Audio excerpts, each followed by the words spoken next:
Hello everyone, welcome to my YouTube channel Mamta maths tutorial. और आज 11th class में lecture 90 है। हम कर रहे हैं चैप्टर 12 और आज करेंगे एक्सरसाइज 12.3 का बेसिक, जिसमें टॉपिक रहेगा हमारा सेक्शन फॉर्मूला विभाजन सूत्र का। हमने विभाजन सूत्र 10th क्लास में भी पढ़ा था, बट अब हम 3 डायमेंशनल ज्योमेट्री में इसको पढ़ेंगे। Let the 2 points given, 2 points हमें गिवन है P और Q। पॉइंट्स P के कोऑर्डिनेट क्या है x1, y1, z1 और पॉइंट Q के कोऑर्डिनेट क्या है x2, y2, z2। Let the point R divide PQ in given ratio m/n internally. ये पॉइंट R है जिसके कोऑर्डिनेट है x, y, z। ये PQ को m/n में डिवाइड कर रहा है। ये जो पॉइंट R है जिसके कोऑर्डिनेट है x, y और z, हमें इनकी वैल्यू निकालनी है। इनकी वैल्यू निकालने से पहले हम कुछ कंस्ट्रक्शन करेंगे, वो देखिए। कंस्ट्रक्शन में हमने क्या किया, हमने ड्रॉ किया क्या PL, QM और RN हमने परपेंडिकुलर डाले XY प्लेन पे। ये जो प्लेन सरफेस है हमने इन तीनों ही पॉइंट से परपेंडिकुलर डाले। Obviously PL parallel RN parallel QM। Obviously ये आपस में पैरेलल ही होंगे क्योंकि ये तो परपेंडिकुलर है, 90 डिग्री का एंगल बनाते हुए हैं, सीधी सीधी लाइनें हैं, तो ये आपस में क्या है, पैरेलल है। And feet of these perpendicular lie in XY plane, और इनके फीट, इनके एंड पॉइंट इस XY प्लेन पे ही लाई करते हैं। The points L, M and N will lie on a line। ये पॉइंट एक लाइन पे ही होंगे। कौन सी लाइन पे? Which is the intersection of the plane containing PL, RN and QM with the XY plane। देखिए ये क्या कह रहा है कि ये तीनों ही पॉइंट एक लाइन पे होंगे अगर कोई प्लेन, प्लेन का मतलब प्लेन सरफेस, अगर कोई plane P, Q, M, N, अगर ये प्लेन XY प्लेन को कट करेगा तो ये तीनों क्या होंगे, एक लाइन पे होंगे। Through the point R। अब इस R पॉइंट से लाइन ड्रॉ की ST। ये लाइन ST हमने इस पॉइंट R से ड्रॉ की जो कि LM के क्या है, पैरेलल है। Line ST will intersect the line LP externally at point S and the line MQ internally at T। Internally यहाँ पे लिख लीजिए, इंटरनली आएगा। ये क्या कह रहा है कि ये जो लाइन हमने खींची ना, इसने MQ को तो T पे काटा इंटरनली और PL को S पे काटा एक्सटर्नली। ठीक है, लाइन ऐसे कट कर रही है तो ये इंटरनली होगी, और लाइन अगर ऐसे कट कर रही है, इसको एक्सटेंड कर देते हैं तो ये एक्सटर्नली इस लाइन को कट कर रही है। Quadrilateral LNRS, LNRS and NMTR, NMTR are parallelogram. ये पैरेललोग्राम ही बन गए क्योंकि ये तो परपेंडिकुलर थे, पहले से ही पैरेलल थे और इसके पैरेलल हमने लाइन खींची है। अब कोई भी क्वाड्रिलेटरल पैरेललोग्राम कब होता है, जब आमने सामने की साइड्स का पेयर पैरेलल हो, समांतर हो। तो यहाँ पे ये क्या बन गए हमारे पास, पैरेललोग्राम, समांतर चतुर्भुज बन गए। द ट्राइंगल्स PSR, ये जो ट्राइंगल है इधर वाली PSR, ये ट्राइंगल, एंड QTR और ये वाली ट्राइंगल, ये आपस में सिमिलर हैं। सिमिलर कैसे हैं? सिमिलर के लिए हम दो एंगल्स बराबर दिखा दें। ये इस तरह से हैं। एक तो ये दो एंगल बराबर हैं, वर्टिकली अपोजिट एंगल, ठीक है। और एक क्या हो जाएगा, ये थोड़ा ऐसे है कि ये वाला एंगल और ये वाला एंगल बराबर है। कैसे? पैरेललोग्राम है तो ये लाइन पैरेलल है और ये ट्रांसवर्सल इन्हें कट कर रही है, तो ये वाला एंगल और ये वाला एंगल अल्टरनेट एंगल, ये क्या है, आपस में बराबर होंगे।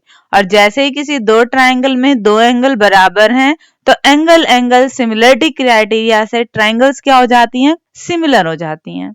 और जैसे ही दो ट्राइंगल सिमिलर हो जाती हैं, हम उनकी कोरस्पोंडिंग साइड्स को इक्वल रेशियोज में लिख सकते हैं। m/n। इस ट्रायंगल की साइड लें PR और इस ट्रायंगल की साइड लें QR। इस ट्रायंगल की साइड लें SP और इस ट्रायंगल की साइड लें QT। ये रेशियोज बराबर हो गए। अब SP को हम क्या लिख सकते हैं? SL माइनस में PL। और ऐसे ही QT को हम क्या लिख सकते हैं? QM माइनस में TM। यहां तक आ गया। अब ये पैरेललोग्राम है। पैरेललोग्राम में हमें पता है साइड्स बराबर होती हैं। SL किसके बराबर है? NR के। तो SL की जगह क्या लिख दिया? NR लिख दिया। और क्या था हमारे पास? TM। ये साइड भी किसके बराबर होगी? NR के बराबर होगी, क्योंकि पैरेललोग्राम है, समांतर चतुर्भुज है, अपोजिट साइड आमने सामने की भुजाएं बराबर होती हैं। तो हमने SL और TM दोनों की जगह क्या लिख दिया? NR लिख दिया। अब इनकी हमने वैल्यू रखी है। अब R के कोऑर्डिनेट क्या थे? X, Y और Z ही थे। तो ये तो हमारा Z कोऑर्डिनेट ही है, तो इसकी लेंथ का आपके पास क्या आई है? Z। P के कोऑर्डिनेट क्या थे हमारे पास? X1, Y1, Z1 थे। तो PL ये लेंथ आपके पास क्या है? Z1। तो ये बन गया आपके पास Z माइनस में Z1। QM ये आपके पास Q कोऑर्डिनेट क्या था? X2, Y2, Z2। तो ये लेंथ क्या होगी आपके पास? Z2।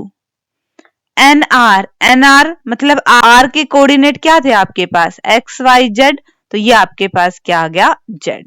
तो हमारा M/N इसके इक्वल आ गया और क्रॉस मल्टीप्लाई करेंगे और हम निकालेंगे Z की वैल्यू। क्रॉस मल्टीप्लाई करें जरा, क्या आएगी? MZ2 माइनस में MZ equal to NZ minus में NZ1। अब Z खंड को एक साथ लेके जाएं और बाकी दूसरी साइड लेके जाएं तो हमारे पास क्या फॉर्मूला आएगा Z का? MZ2 प्लस में NZ1 डिवाइड बाय MN। हमारे पास ये फॉर्मूला आएगा और यही हमारा क्या है?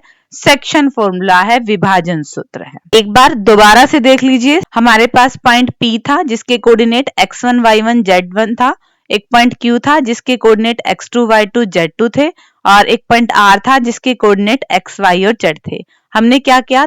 3 परपेंडिकुलर डाले इनसे, जिनका फिट XY प्लेन पे लाई करता था। अगर अब ये प्लेन इन तीनों लाइन को कंटेन करता हुआ कोई प्लेन सरफेस XY प्लेन को काटेगा तो ये तीनों एक लाइन पे आएंगे। अगर ये तीनों एक लाइन पे आएंगे तो हमने इसी के पैरेलल एक लाइन खींच दी जिसने MQ को T पे काटा और PL को S पे काटा, यहाँ पे एक्सटर्नल और यहाँ पे इंटरनली। साथ ही साथ हमें 2 पैरेललोग्राम मिले, RSLN और TRNP। ये हमें पैरेललोग्राम मिले, समांतर चतुर्भुज मिले, क्योंकि इनके आमने सामने वाली भुजाएं क्या थी? बराबर हैं और समांतर हैं, तो समांतर चतुर्भुज मिल गए। साथ ही हमें 2 ट्रायंगल दिखी। इन 2 ट्रायंगल्स को हमने सिमिलर प्रूव किया। सिमिलर प्रूव करने के बाद इनकी कॉरेस्पॉन्डिंग साइड्स का रेशियो बराबर आएगा। तो हमने PR बटे में R क्या हो, यानी कि M बटे में N किसके बराबर निकाली? दूसरी साइड ले ली। SP बटे में QT। अब फिर SP को देखा कि SP कब आई? जो पूरी SL में से PL घटा दिया तो SP आई। QT कब आई? जब QM में से TM घटा दिया तो हमारे पास QT आई। अब TM को भी हमने NR के बराबर रख दिया क्योंकि पैरेललोग्राम था। SL को भी हमने NR के बराबर रख दिया क्योंकि पैरेललोग्राम था और फिर हमने इसकी वैल्यू रख दी। अब ध्यान रहे पॉइंट Q क्या था? X2, Y2 और Z2। ये लेंथ है, मतलब ये आपके पास Z वाला कोऑर्डिनेट है।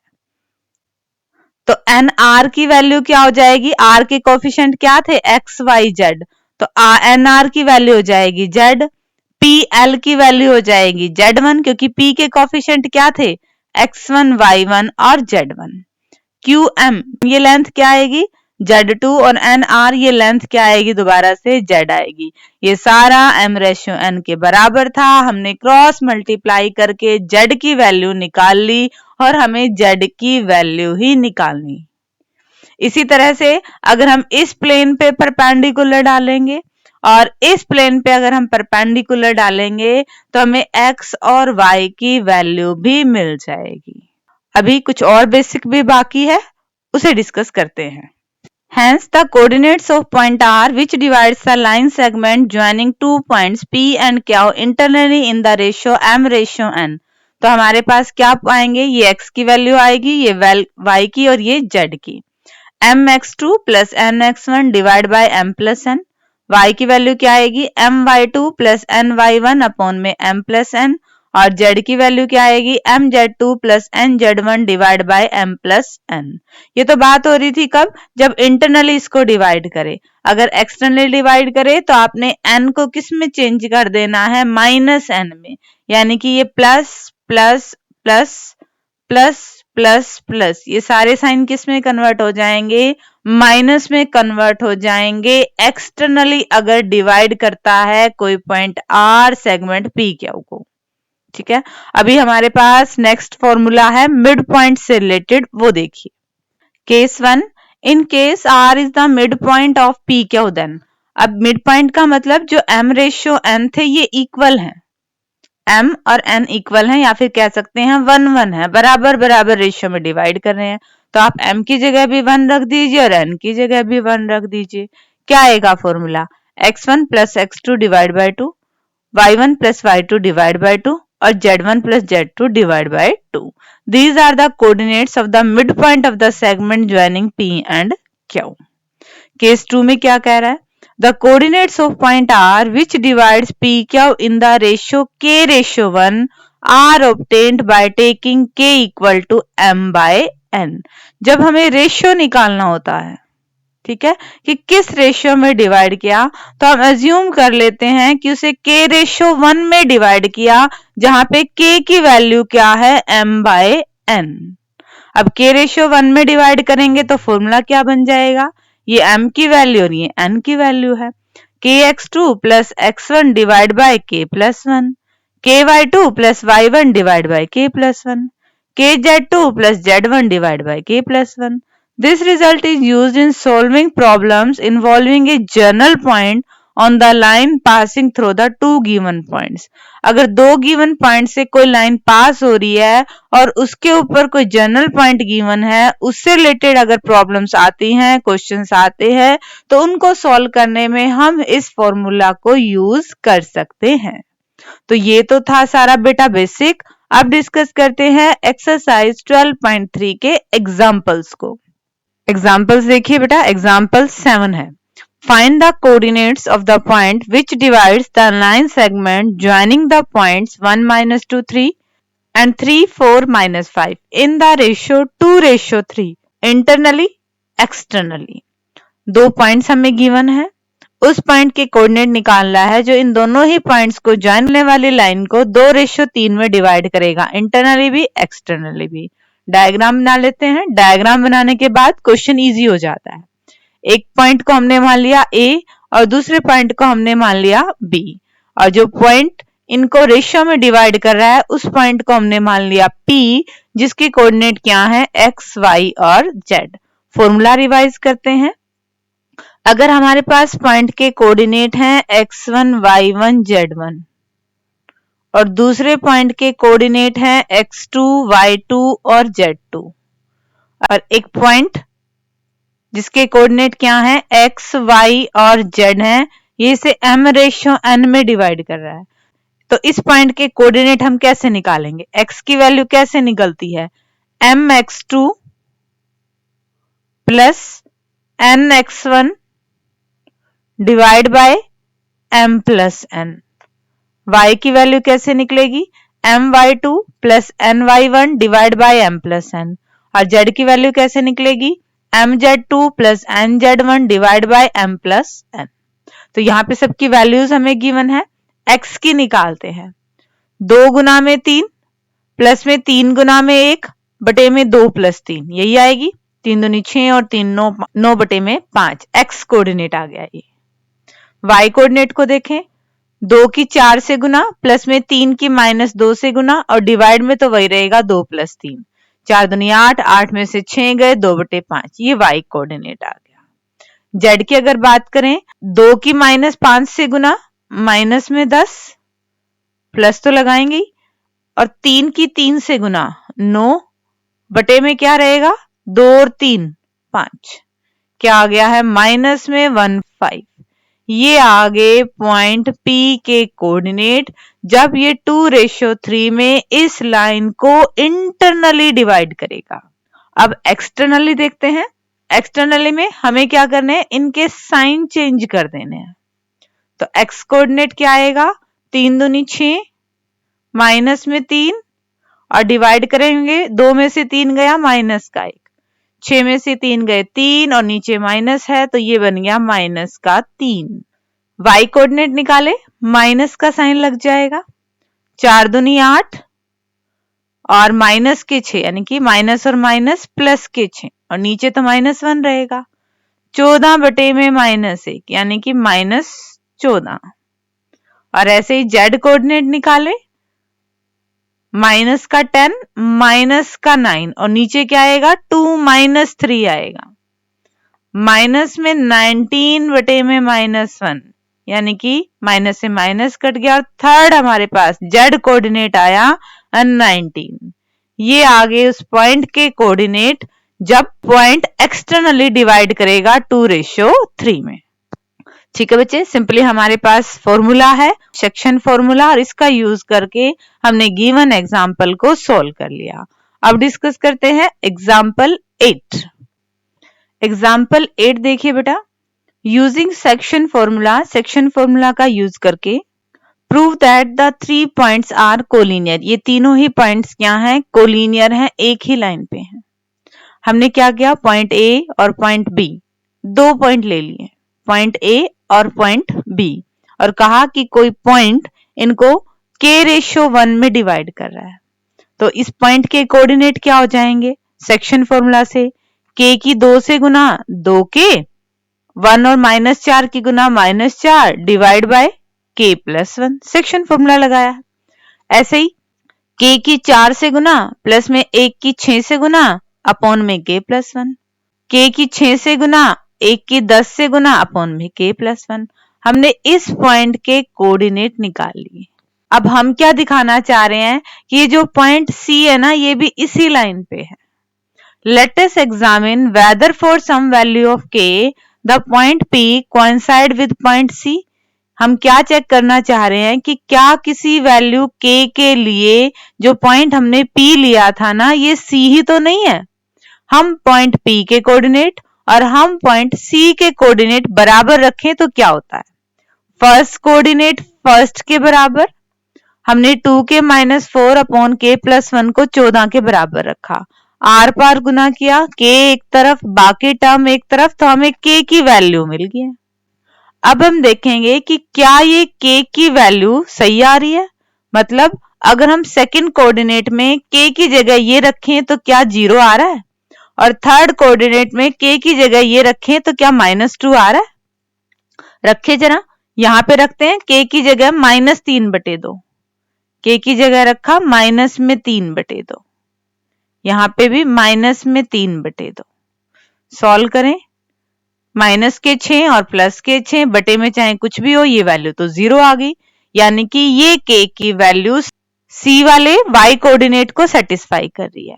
इसमें और देख लेते हैं, 6 k की जगह रखे -3/2, प्लस में 10 अपॉन में -3/2, प्लस में 1, 2 से काटेंगे 3, 10 और 10 में से 9 गए, ये बचा 1, और नीचे बचा है, एलसीएम लेंगे तो माइनस में 1/2, और ये पलटेगा तो क्या हो जाएगा, -2। यानी कि C ही वो पॉइंट है जो A और B को इस रेशियो में डिवाइड कर रहा है, मतलब A, B और C ये तीनों क्या हैं, एक ही लाइन पे हैं।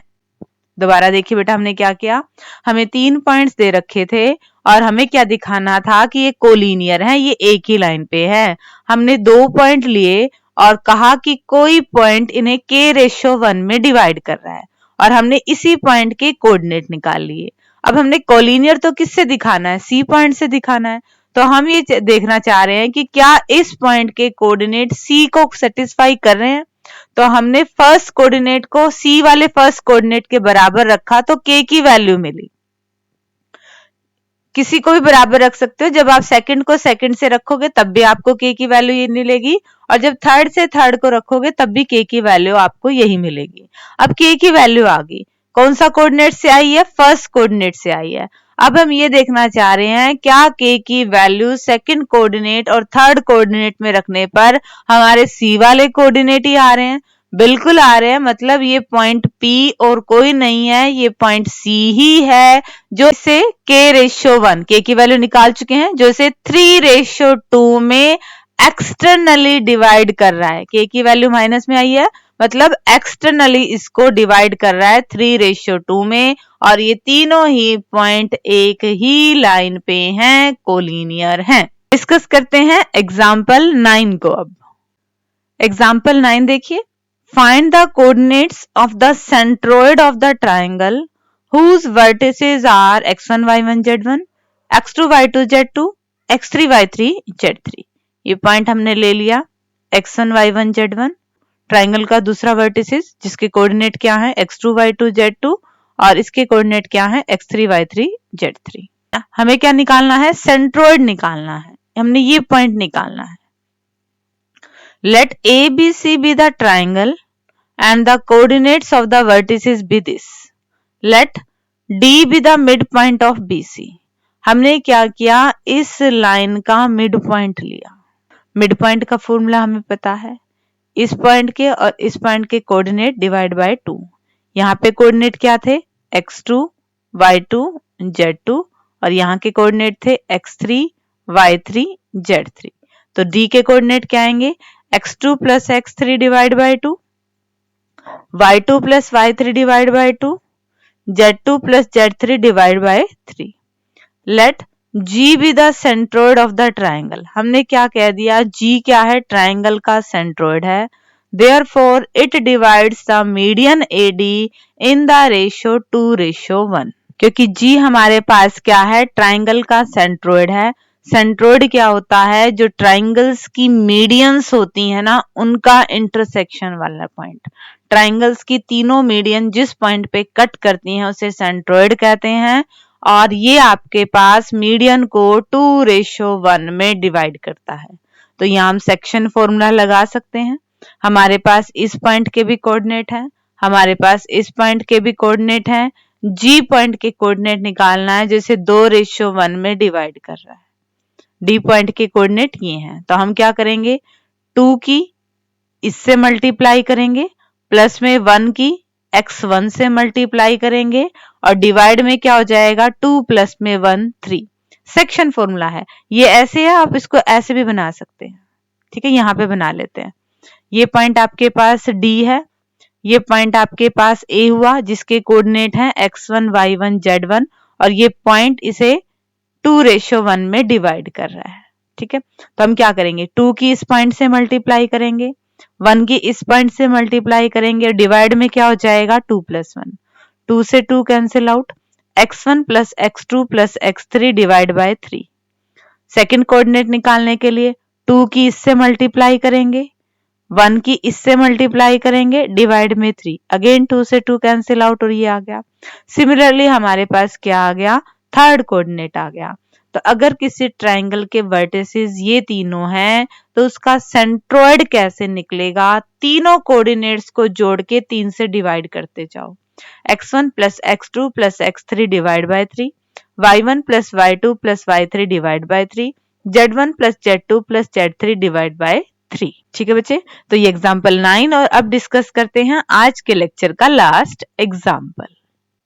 एग्जाम्पल 10 देखिए बेटा, find the ratio in which the line segment joining the point this and point this is divided by yz plane। कि इन दोनों पॉइंट्स को yz प्लेन किस रेशियो में डिवाइड करेगा। Let yz plane divides the line segment, इस point को नाम दे दिया हमने A और इस पॉइंट को नाम हमने दे दिया B एट P, कि yz प्लेन इस लाइन सेगमेंट को P पे डिवाइड करता है, और किस रेशियो में डिवाइड कर रहा है, k रेशियो 1 में डिवाइड कर रहा है।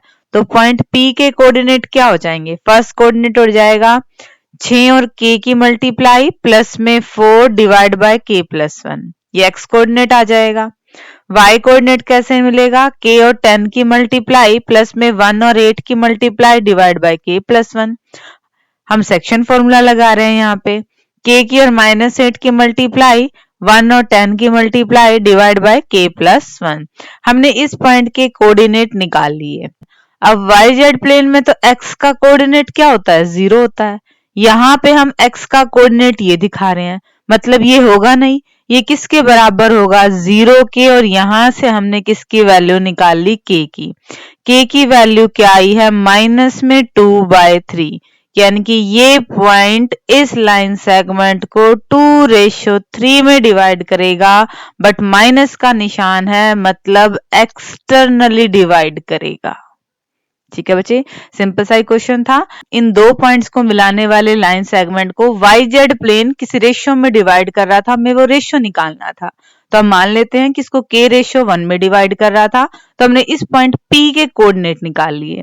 बट क्योंकि YZ प्लेन डिवाइड कर रहा है, मतलब वहां पे x कोऑर्डिनेट तो एग्जिस्ट ही नहीं करेगा, तो x कोऑर्डिनेट को रख दिया 0 के बराबर, यहां से निकाल ली k की वैल्यू। हमें रेशियो ही बताना था, माइनस का आया है, मतलब 2:3 में एक्सटर्नली डिवाइड कर रहा है YZ प्लेन इस लाइन सेगमेंट को। तो ठीक है बच्चे, आज के लेक्चर में हमने की एक्सरसाइज 12.3 से रिलेटेड एग्जांपल्स।